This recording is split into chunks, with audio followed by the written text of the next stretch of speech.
हरे कृष्णा। अक्सर लोग क्वेश्चन करते हैं कि भक्ति में तो बहुत आनंद आता है, भक्ति में तो बहुत रस आता है, तो फिर आप लोग इतना फोर्स क्यों करते हैं? सुबह 4 बजे उठना, जपा करना, 2-2 घंटे माला करना, प्याज लहसुन नहीं खाना, यदि कभी बाहर की खाने की इच्छा हो तो भी नहीं खाना है, तो फिर इतने सारे रिस्ट्रिक्शंस क्यों है? तो यस, डेफिनेटली रिस्ट्रिक्शंस तो है। आप इसको ऐसे समझ लीजिए कि जैसे कोई यूपीएससी क्लियर करना चाहता है, तो वो 10-10, 12-12 घंटे पढ़ता है। ऑल्दो उसको पढ़ने की इच्छा नहीं होती, लेकिन फिर भी वो पढ़ता है। क्यों? क्योंकि उसका गोल बहुत क्लियर है, और एक बार उसका यूपीएससी क्लियर हो जाता है तो उसकी लाइफ शॉर्टेड हो जाती है।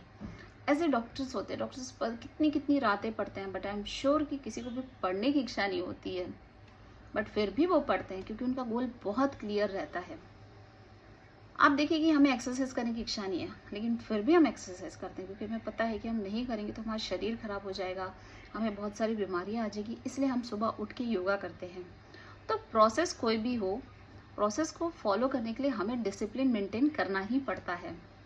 यदि आपको स्पिरिचुअलिटी में थोड़ा भी इंक्लिनेशन नहीं है तो हम कुछ नहीं कर सकते, लेकिन यस, यदि आपकी स्पिरिचुअलिटी में थोड़ा भी इंक्लिनेशन है तो हम आप लोग को पुश जरूर करते हैं।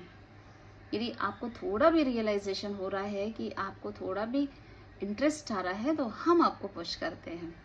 तो प्रोसेस चाहे भक्ति का हो या फिर मटेरियलिस्टिक गोल का हो, प्रोसेस में डिसिप्लिन तो फॉलो करना ही होता है। और एक बार भक्ति में यदि आपका गोल क्लियर हो गया तो फिर लाइफ एकदम शॉर्टेड हो जाती है। तो इसीलिए आपको डिवोटीज या फिर कोई भक्त होता है वो सिर्फ इसीलिए फोर्स करता है कि आपको सेल्फ रियलाइजेशन हो जाए। और हर सोल की इच्छा होती है, हर सोल रियलाइज करता है कि उसको कृष्ण के पास वापस जाना है। हरे कृष्णा।